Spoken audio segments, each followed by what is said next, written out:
right, it looks like we have a good number of participants, so we're going to go ahead and stop music and we can get going with our webinar today. So I take it everyone can see the presentation okay?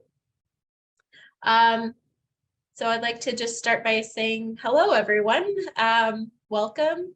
The North Saskatchewan Watershed Alliance is happy to have you at our Spring 2023 Watershed Wednesday webinar series. The first Wednesday of the month from February to April, we will be bringing you experts from the field to talk about various watershed topics over the lunch hour and provide the opportunity for you to learn something new and ask some questions. So my name is Michelle Gordy, and I'm a watershed planning coordinator at the NSWA, and it's my pleasure to be your host this afternoon. Though we're all well versed in virtual meetings now, I just wanted to bring your attention to some brief housekeeping things. So we are recording today's webinar as well as all of the webinars in the series. And this is so that we can share them on our YouTube channel. You can also go and see our past Watershed Wednesday series videos there as well.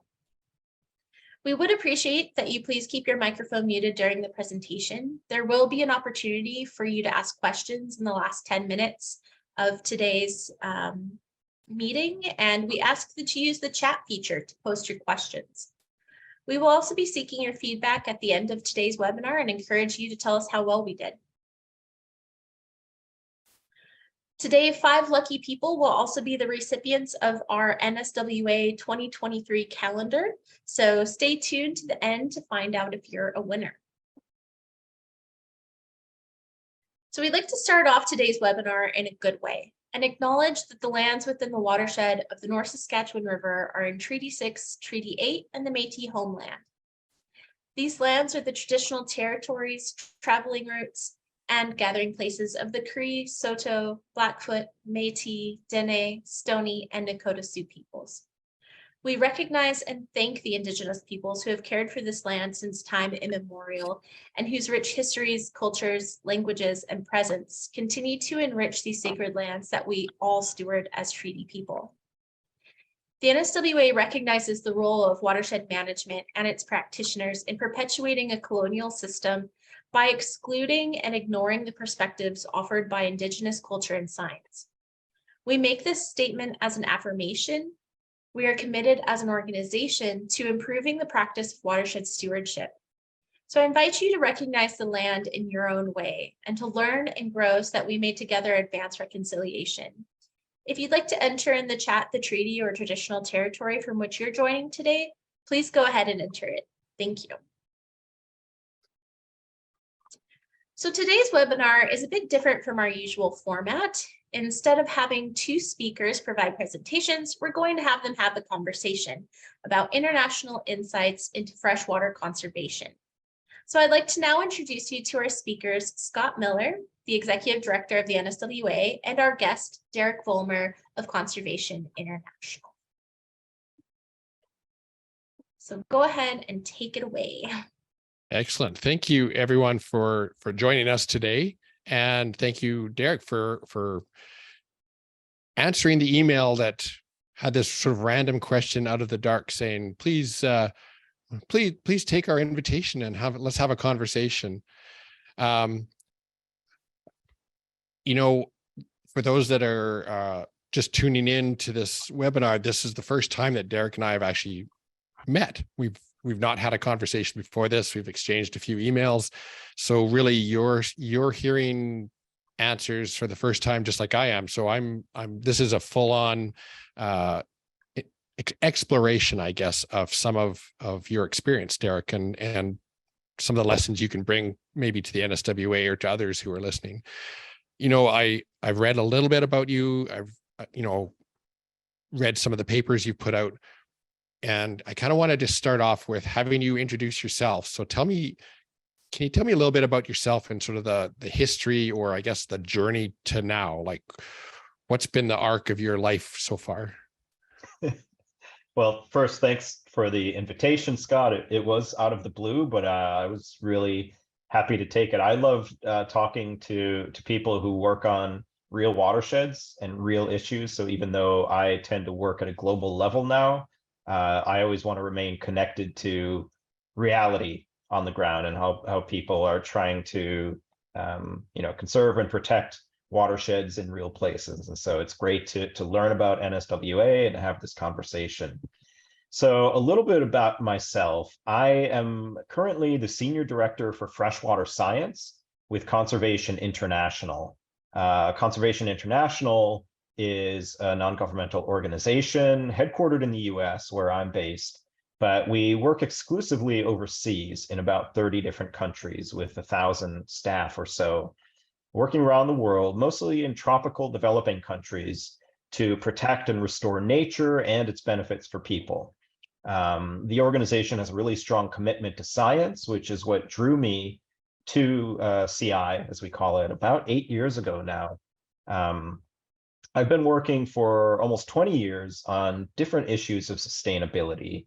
So initially, I was more interested in working a little more on energy, renewable energy in particular.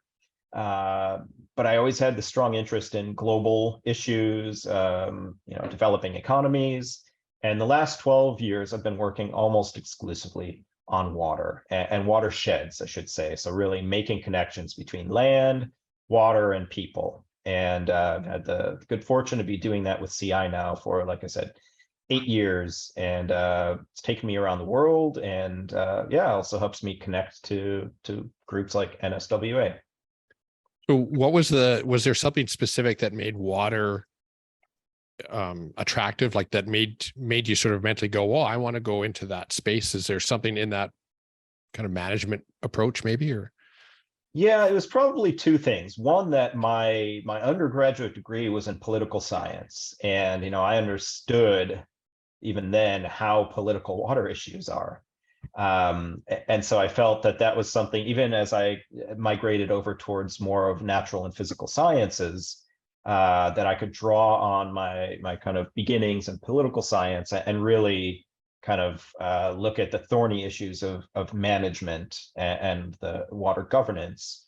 And then just also the fact that watershed issues are so challenging.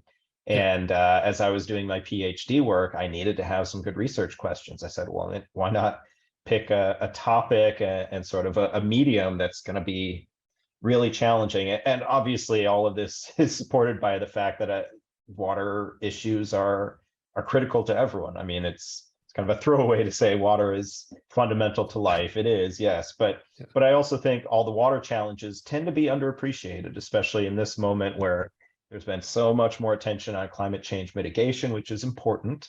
But there are water issues that have been critical to communities that I think shouldn't be overlooked. And I think we have the capacity to address them, but they need a lot of attention.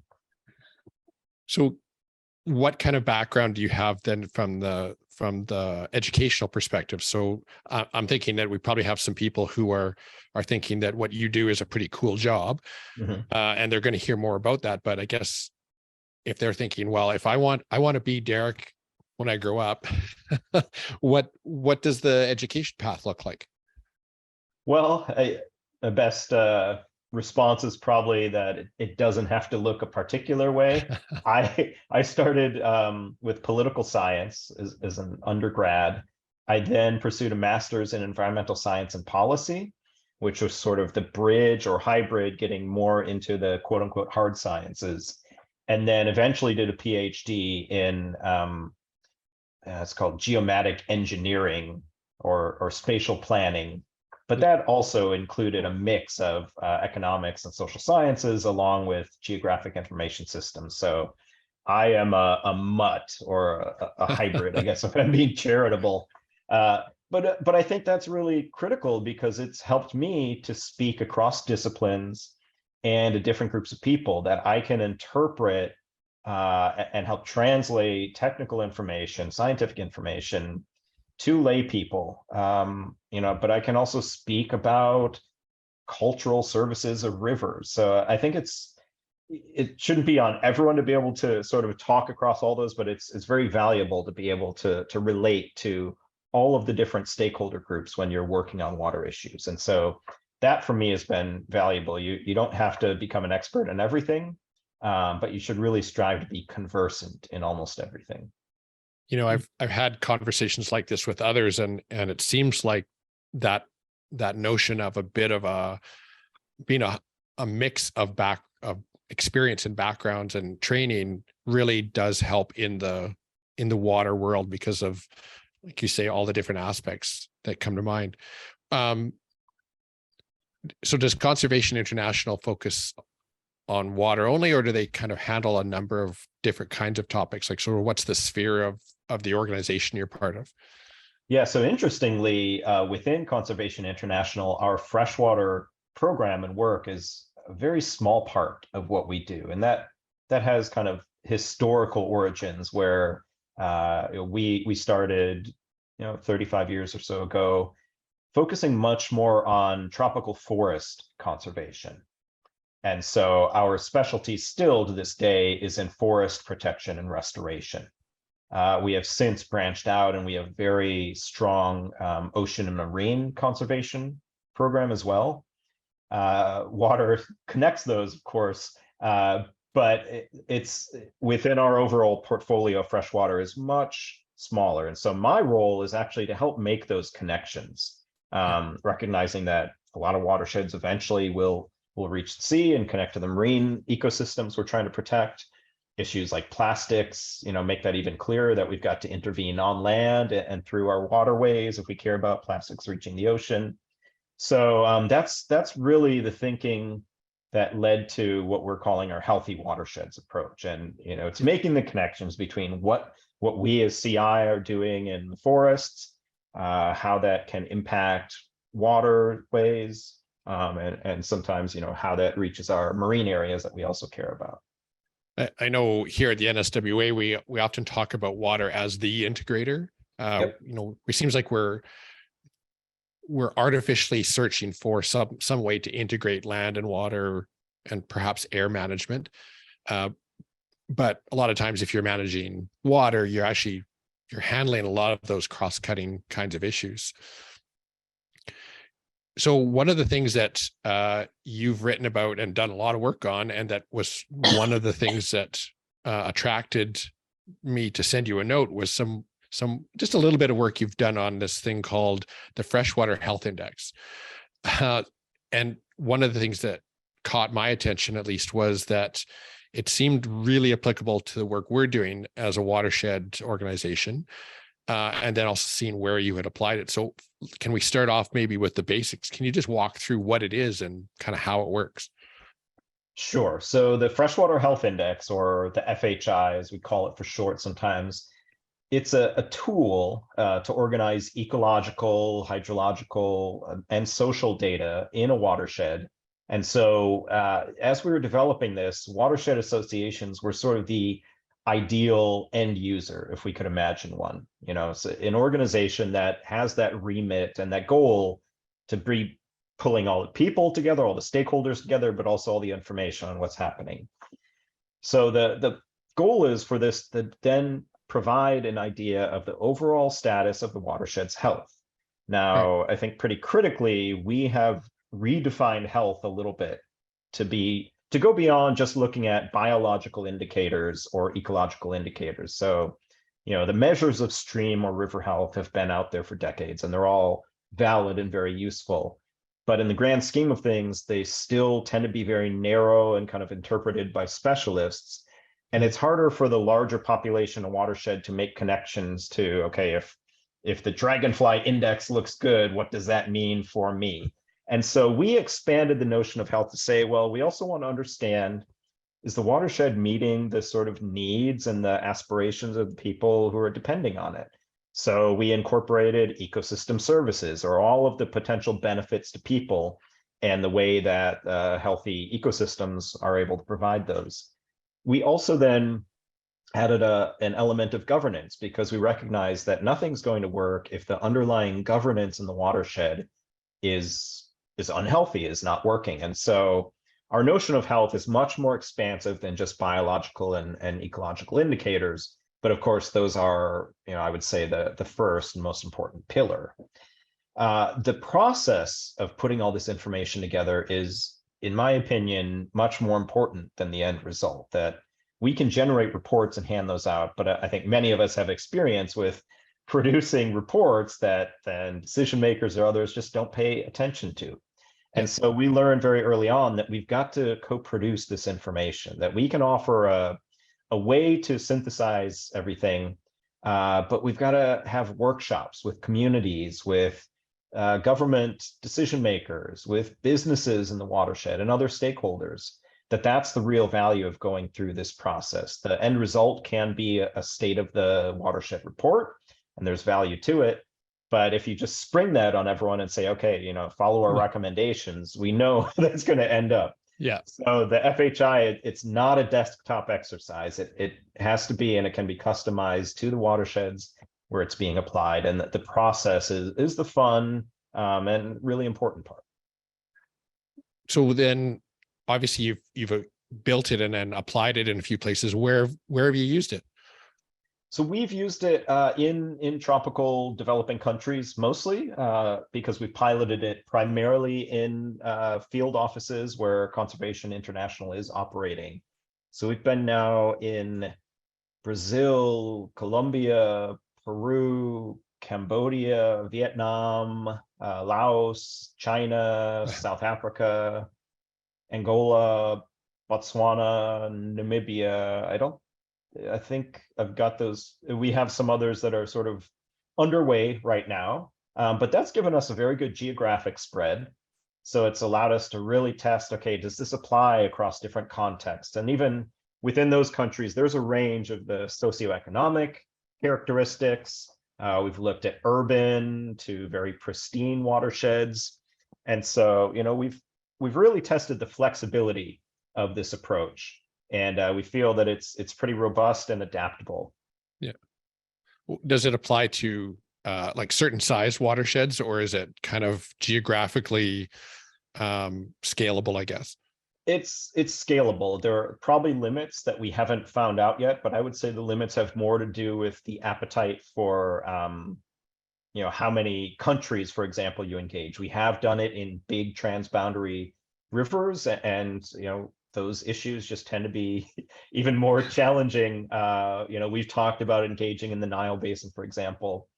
Very few projects go forward in the entire basin there. And so sometimes it makes more sense to take a sub-basin with fewer countries, where maybe the issues are a little more tractable.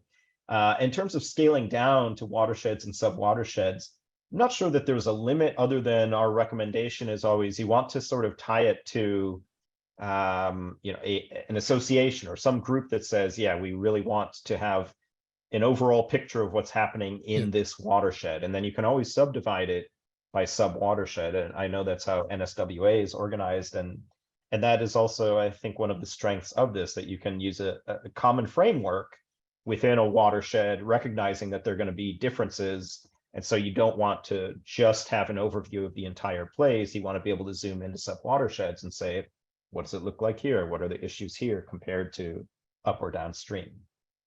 So does the index also change? Like, is it customized based on different basins or different interests in a basin, or is it kind of a standard framework structure that you then customize, I guess, through the process of building it? Like, sort of how does it shift depending on, Brazil or Malaysia or something like that?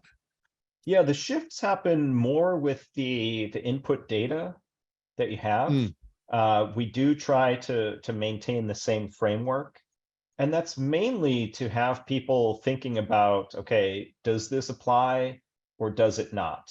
For example, there's an indicator that's related to inland fisheries, and you may have some place where they say, well, fisheries are not that important, only to learn that there are stakeholders that say, hey, we do fish these waters and it's important to us. We may not have data, but the issue is if you discard too many things, then those suddenly become invisible. And so we try to begin with the framework and say, here's the rationale for considering all of these as an element of health.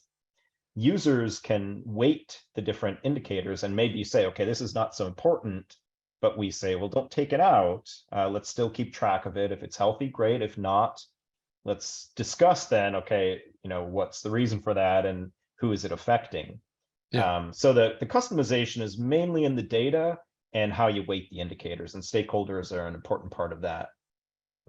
So if we dig back behind those indicators, then I'm assuming that they're all kind of linked back to established indicators for those categories, right? So that there's a track back to, like, they're not sort of decided on by the community, let's say.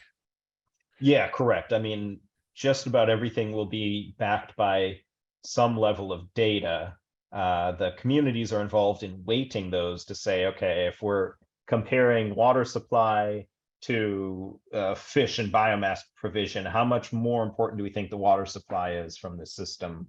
So they weight those, but they don't actually give the data on the indicators themselves. Yeah.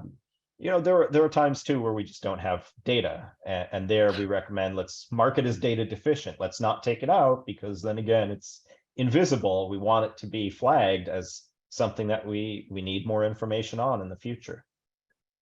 So then one of the things you had talked about was the importance of the process, and the process sort of driving the awareness and also change. Do you have examples where building the index and then maybe applying it has changed management, or has made decision makers sort of take different tracks? Yeah, that's a really good question. And that's something that we're still kind of developing our own evidence on, because I think it is taking time. And we also don't want to take too much credit when a certain decision is made, because we're a part of much bigger and more complex processes. A couple simple examples, though. One would be in Brazil, where we help stakeholders there in a basin that's the major supplier of water to Rio de Janeiro. They first identified that there was a need for additional monitoring stations. That this is sort of the first thing you learn by doing this assessment and synthesizing the information. You just say, hey, we don't know nearly as much as we probably should about what's happening within this watershed. And so they already were somewhat aware that they needed to be making more investments. And so they were able to use the assessment and say, okay, here's where we're going to be putting our next water quality monitoring stations, our next hydromet stations. So that's always the low-hanging fruit. I think another of the outcomes of that was they had conversations about their dependence on taking water from a neighboring basin, realizing that the basin that we studied actually does not produce through rainfall nearly enough water to supply Rio de Janeiro. And so that was a great vulnerability, because they don't have jurisdiction over the larger river that they were taking water off of. And so that was an issue that hydrologists knew about, but most of the stakeholders in the basin were not really cognizant of, but then said, well, this seems to be a big vulnerability, and we've got to think much more about how we can make the best use of the water in this basin that's within our jurisdiction. Another example quickly is in China. That was where we first piloted the Freshwater Health Index. And there we identified water quality was a major concern. This was a sort of metro, massive urban agglomeration in the Pearl River Delta. And we saw there were opportunities to work with communities who had local concerns about water quality to institute treatment wetlands, which is a very big thing in China, to create these artificial wetlands, kind of hybrid natural wetlands to treat water. And so that's become something that's now turned into what's called the 100 Villages Initiative, to create these treatment wetlands that are kind of co-owned and co-managed by communities. And it's been really exciting to see. And I think we can take some credit for spurring that effort in southern China. Even just in that example, I'm thinking there would be some interest in understanding what was being done there. And because wetland loss in Western Canada is a big issue. And while we may not be doing exactly the same thing, the lessons learned from those types of projects are always, I find them always interesting, and there's always something applicable. Do you see in your discussions with stakeholders around indicators and data and things like that, do you start to get into, sounds like you get into a lot of these kind of trade-offs between different pressures or different indicators even? Do you see a lot of that? And then sort of, is it the second part of that would be, is that your job in building the index to kind of help navigate that? Or is that what falls inside your box of things to do and what falls inside of, others?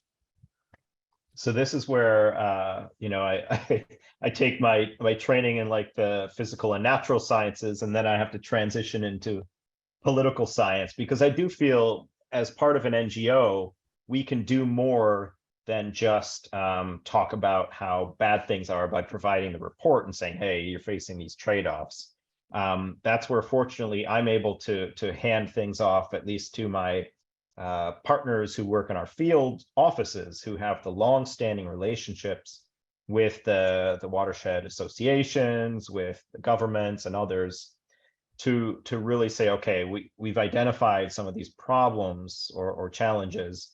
What are we going to do? And a lot of it is going to be beyond a conservation organization as well, but we want to be at the table to help identify what are the opportunities for nature-based solutions, or just working better with the ecosystems that you have to address some of these issues. So we always aspire to go beyond just pointing out where the trade-offs may be or are happening. But yeah, trade-offs is probably the biggest part of what we're trying to shine a light on and help people confront. And yeah, we see them all the time. I think a very common one that we encounter is sort of the neglect for the ability of trees and just ecosystems to keep sediment and keep soil where it is. So erosion and runoff are those sorts of things that they come up as being pretty bad in many of the catchments where we've been doing assessments. We often don't have very good monitoring in place. Yeah. And also there's low awareness of why it's an issue, unless you talk to people working in water treatment. They say, yeah, we're using a lot of energy and a lot of resources, or dam operators and the reservoir managers say, yeah, this is silting up way faster than we designed. This is a problem. So yeah, sometimes it's looking at the land management trade-offs and what's happening downstream. But yeah, trade-offs is kind of the word we use all the time to help illuminate what's happening. Trade-offs happen across space, right? Upstream and downstream, across different water users, across different land users.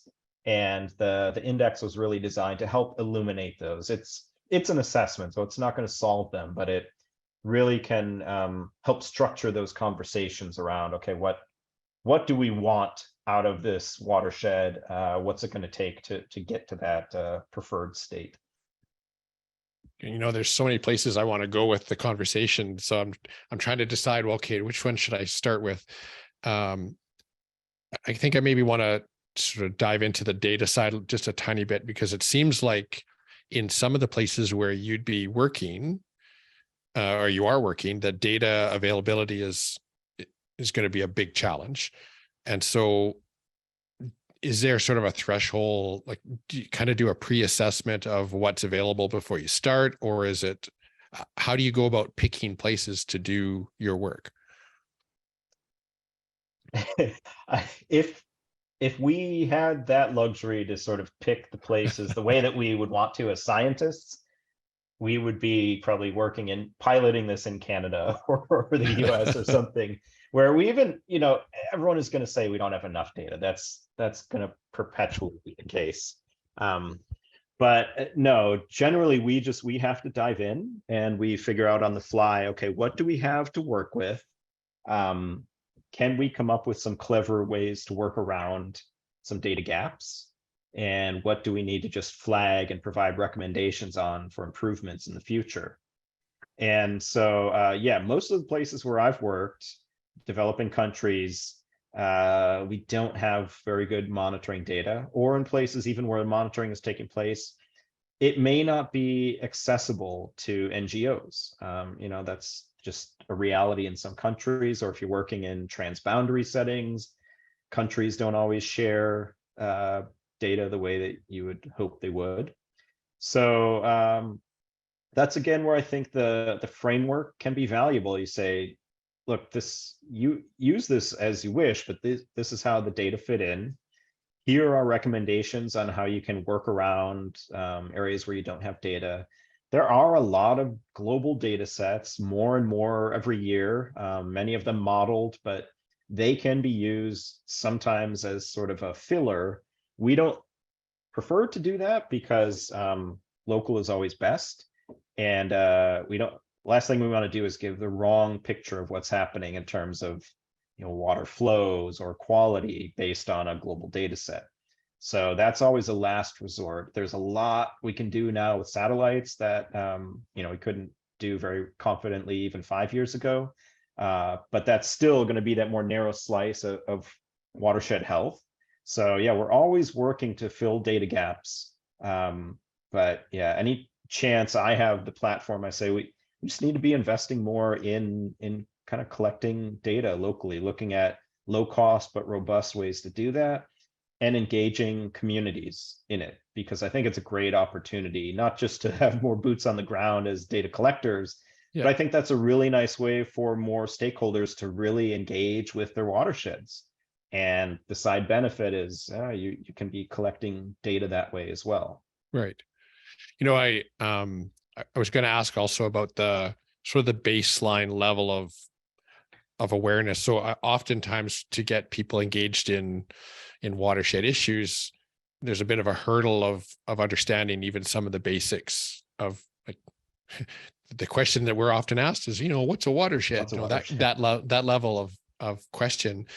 And I'm curious whether you spend a fair bit of time kind of overcoming the baseline level of awareness or engaged to get people engaged. Like, how difficult is it for you to get people plugged into this work, or your work, I should say? Yeah, it varies from place to place.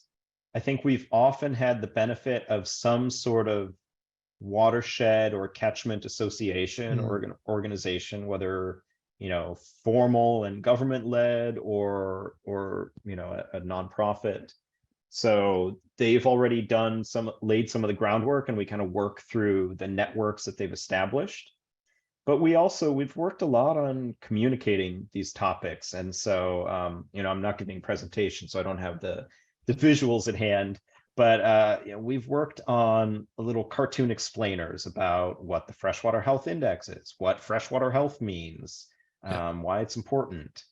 We have lately been translating our reports into kind of interactive dynamic websites that walk you through key results. And again, using illustrations and kind of different ways to bring the material to life and make it more accessible. And it's not saying that the general public is always our target audience. We want everyone to really understand and care about watershed health. But, we are working primarily with the people who are in a position to influence decisions. And so it's a smaller subset of the population. But at the same time, we do want more people engaging with it. So we've had to be more and more thoughtful about what's the best way to reach them, because it's not a technical report. Right. That's a challenge we're facing. And I think all of the watershed groups in Alberta have this challenge too of presenting the information in a way that's actually interesting and is carries the message without necessarily losing people along the way, so that you can have, high school kids and hydrologists and engineers all kind of getting something from it. I want to dive into some governance pieces, because I know that's a big piece of the index, but I'd be remiss if I didn't ask about some of the cultural or Indigenous types of perspectives and how they get kind of looped into the index, or whether they are they looped in. Yeah, so that again is going to vary from place to place. The first way that those perspectives get woven in is through the stakeholder workshops. And, I can say we had a strong presence from Indigenous communities when we did the assessment in Peru. We were in the Andean Amazon portion of Peru, where a lot of the Indigenous communities reside. And, you can't have entire communities there in a sort of space limited workshop. The goal is to at least have some of those voices. And I feel that we, had strong representation during those workshops, and that's reflected in the, the proceedings, the feedback that we're getting on the relevance of this. What we learned when we were working in Angola and a lot of Southern Africa was that the workshop format is not going to be amenable to a lot of the local, the sort of customary groups there. And so we needed to think about setting up one-on-one meetings with local chiefs, for example. And that's something that we're still working out the best way to do that. That takes more resources and time, frankly, but it's important. And everyone in the room said, yeah, we can't just sort of gloss that over. We want to get their perspectives on this. And so, yeah, from place to place, we've got to think about how to be inclusive, but also recognizing that we're not going to reach everyone especially in a big basin. The other way that we bring culture in is that we do have measures of cultural ecosystem services. Now, granted, they're a very thin slice of how you think about sort of cultural connections to water, but that at least creates the space, because again, that's something that until recently was just really overlooked as far as sort of the benefits and values of watersheds and water systems. And so at least we're creating those conversations about what are the cultural values in this watershed. Are they being preserved? And if not, what steps might need to be taken? So we always have those conversations about the cultural values of the watersheds. So yeah, a couple different ways that we try to capture it. So in your work and your travels, has there been anything that really stands out in your mind as has a really memorable moment that sort of relates back to that, like something that you've learned along the way that sort of falls into that cultural aspect that you kind of look back on and go, that was like a really cool, sincerely cool moment in my history. Like, is there anything that jumps out on that? Well, a couple things. One, we had a sort of pan Latin American workshop to share experiences across 3 of the countries and basins where we've done applications, and that was Peru, Colombia, and Brazil. So they all came together, were sharing their experiences. And we had a couple indigenous leaders from Peru travel to Mexico, where we hosted this workshop. And they offered their perspectives on how they connected to the assessment process, what values they saw in it, but then at the same time, kind of reminding us that, the sort of scientific perspective on what is healthy or not is not the only way of thinking about or knowing, your water systems. And for me, I'd heard that before, but then having it in that setting and directly from an indigenous leader really grounded. It's different than reading about a paper where you say, okay, we need to be mindful of this, but just to really, take that on board that, all right, we can measure things all we want, but there are other ways to think about this, and we shouldn't lose sight of those or think that we have sort of the true objective understanding of the health of the system just because we've got some probes or some nifty spreadsheets to come up with numbers. Yeah, it kind of goes back to your comment earlier about the process is the part that sort of matters almost more than the results. So the fact that each of us can change as a result of an experience and have a better understanding of the watershed is probably more impactful than, like you say, a spreadsheet or a nice multicolored graph, for instance. Right.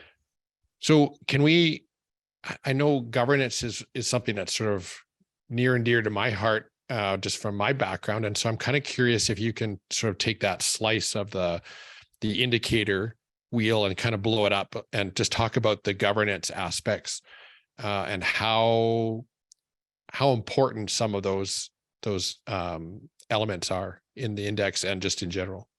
Sure. So, I'll try to not get into the weeds of all of the different sub indicators, but I'll start by saying that governance, we define it as all the structures and processes that are in place by which people make decisions related to water resources. So, the short line is it's not just government, right? It's all of the formal and informal institutions and how they work together or are not working together. We decided right away that we needed to account for this in some way and not restrict ourselves just to the more kind of biophysical things. But we also, after reviewing a lot of literature, just found that there weren't very good objective measures of governance, at least ones that we would consider useful. So there are things you can count, like the number of meetings held. That really doesn't tell you much. So we had to move beyond that very quickly. And we recognized and just decided that the stakeholders' perception of governance was not only valid, but it's a really important piece of information to have if you want to understand how governance is working. So we developed a survey that, it gets customized from place to place, but again, it's kind of the template that one can use that you administer to the stakeholders. And they use a very simple 1 to 5 rating system to give an indication of how things are going. So it touches on what we call the enabling environment, sort of the existing rules, regulations, incentive programs that are out there. It touches specifically on issues of stakeholder engagement. Are the range of stakeholders able to get involved in various aspects of decision making? What kind of information can they access? We look at the technical and financial capacity that exists. We look at adaptive and sort of strategic planning. So this is really where I think climate change issues factor in. Is the governance system set up so that we can adapt as conditions change, as we have more information? And then finally, we have a category that we call effectiveness. And this was kind of the tricky one, but it's to say, look, if you can have everything on paper look like you're doing well, but if in reality, rules are not being enforced, which is the case in most of the countries where I've worked, but no place is perfect. So we look at the enforcement of rules. We look at the presence of conflict as another issue of whether or not governance is operating effectively.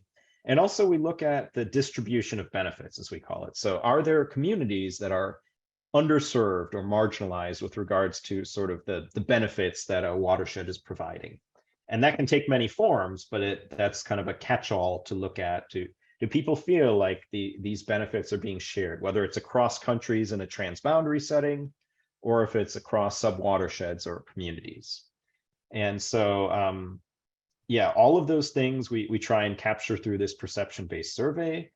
We get those results right away, then we can talk with the stakeholders and say, okay, this is what we found. And the other neat thing about doing the survey is we can also see if there's disagreement across different parts of the watershed or across end user groups. So if I can give a real quick example from our work in Colombia, that was where we found the most stark evidence that there was a difference of opinion between the official government representatives and the community or non-governmental representatives, where they were, probably 50% off in their perceptions, where the government said, oh, things are pretty good. We're scores are up here on almost all of these. And the community said, no, we see it this way. So we're not there to say one is right or wrong, but it's a problem if there's that big of a gap in perception. And that's something worth discussing. And that's what we can offer through this.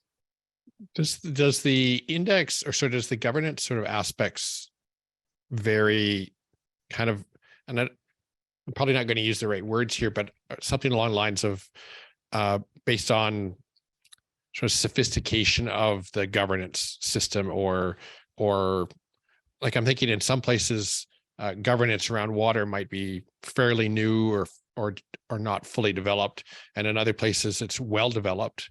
And I guess that's one of the reasons for the perception approach, right? Because it sort of takes that variable out. Is that a fair way to describe it? Yeah, that's a really good point. And we did find that actually when we did this comparative study in Latin America, where Brazil had a longer history of having rules on the books about integrated water resource management. They have basin commissions that have been long established. There was actually a greater expectation that they'd be further along in their implementation than what they really are. And so the perception was we're not doing as well as we should be. So on certain things, they had high marks because on the books, they had the regulations that they should have, but their implementation was lagging. Other places where it was less developed, then yeah, the perception was not that, oh, we are so far behind. It was, well, we haven't addressed these yet.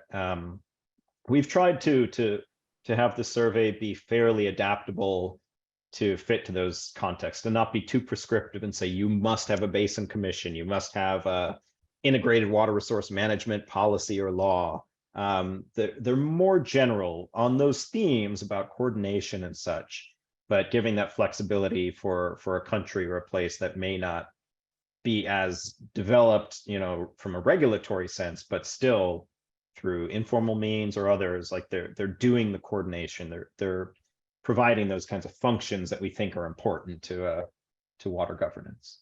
I could certainly see, well, my interest is piqued in even some of the details of how you deliver some of these things, and we might have to leave that for another time to talk about sort of the nitty gritty details of implementing a survey and who you send it to and how you orchestrate it. I know Michelle has been sort of diligently keeping tabs of any questions that might be popping up in the chat. So we want to leave a little bit of time for that. So I have two more questions, just sort of quick, short answer ones to sort of wrap up my part for this, if you're game. Mm-hmm. So I'm curious if there is a water or maybe an aquatic ecosystem related book, or maybe an article or something that has been really influential in your thinking, that you would recommend, everybody on the webinar should run out and get it. What would be your suggestion? So I've got an article, an old one, but I think it was just ahead of its time, and it really had a strong influence on my thinking. It was by a prominent stream ecologist, Judy Meyer, written or was published in 1997, and it's called Stream Health: Incorporating the Human Dimension to Advance Stream Ecology. So it was in a scientific journal, but she called it an essay. And the main idea was, well, that we have to think about this thing of a societal watershed. That at the time in the 1990s, that's when this idea of stream and river health was catching on, with measuring a biotic index of integrity, looking at ecological integrity. And Judy's essay said, we're not going to reach people besides ecologists unless we acknowledge that, that there are these important connections to people. And so she sort of laid out this idea of stream health needing to go beyond the narrow version of ecological health and integrity. And that was the aha moment for me when I read it. It was probably 20 years later when I was reading it, but I said, this is what we need to be doing with the Freshwater Health Index. Like, there are already these indices for river integrity. Let's not reinvent the wheel. Let's go bigger the way that she suggested so long ago. So yeah, Judy Meyer's article was really the big aha moment for me. Nice. I think Jill has posted a link to it in the chat, but we'll try and make sure that we have that available for anybody who's watching the video. Last question is, if you could change one thing in water management anywhere in the world, or maybe the entire world, what would you? But just by snapping your fingers, what would you change? Well, I learned long ago that really what I can focus on is changing the way people think, and then things beyond that are going to be up to them. So if I could snap my fingers, I'd want people to stop viewing ecosystems as just another stakeholder or a special interest, and have ecosystems be recognized as foundational to watersheds and the water benefits that we depend on. So water is still so often managed as a commodity, totally stripped out of its context and ecosystems. And that's what I'd like to change in most people's thinking. Excellent. I appreciate that perspective, because I think a lot of us who work in this field would probably have similar wishes. Michelle, I'm going to pass the mic to you because you've been monitoring the chat for any questions. I think we probably have time for a couple, maybe 3, something like that. So I'm going to bring you up here and then you can relay a couple of questions for Derek. Sounds good. Thanks. All right, so we have a question from Shaw asking, how can the Freshwater Health Index be used for recommendations? So the recommendations are really up to those who apply the index. And that's been another important part of the process that we in our technical team, we help with creating the numbers, finding the data. But the recommendations ultimately have to come from and be owned by the group of decision makers and stakeholders. And so there's no sort of template that we can follow to say, if you have a score of such and such, you need to do this, because these issues are so local. And so it really comes down, again, to having all of the relevant stakeholder groups co-producing this assessment. We've created the tool and the framework and kind of all the enabling architecture, but the recommendations have to be owned by, and I think there's a lot of creativity to come up with those recommendations, and they're going to be much more effective if the communities come up with them. Definitely. Thank you. And Pamela asks, resilience thinking in watersheds has been gaining interest in tandem with climate change concerns. Do you include watershed resiliency considerations in the Freshwater Health Index and or generally across conservation international initiatives? We do, yeah. And yeah, resilience is definitely, it's having a moment as well. And it should, because it's been overlooked in the water community. And I think even within climate change, mitigation has gotten the lion's share of attention, but we need to be focusing more on adaptation. And resilience is kind of the action verb for how we're going to adapt. Within the Freshwater Health Index, we don't have direct indicators on resilience, but what we have typically done is when we're working with these watershed organizations, we do some climate change scenario modeling.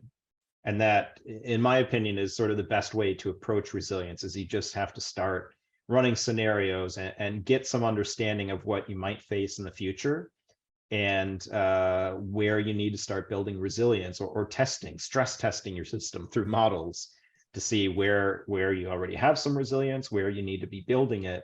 And so that's the way we've approached it with the Freshwater Health Index. You have your baseline measure of your different indicators, and some of those you can actually model into the future. And that's what we've done.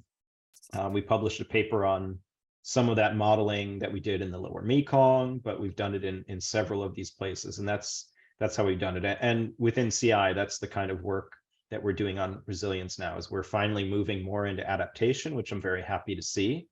And recognizing that even our interventions, even if we're working with nature is going to have to adapt to climate change. And so not all species of vegetation or wildlife are going to thrive in a changing climate. So we've got to think about what are the adaptation measures, what's going to be resilient, and resilient to what sorts of changes. So yeah, we're having to sort of put that lens onto a lot of our projects and thinking now as well.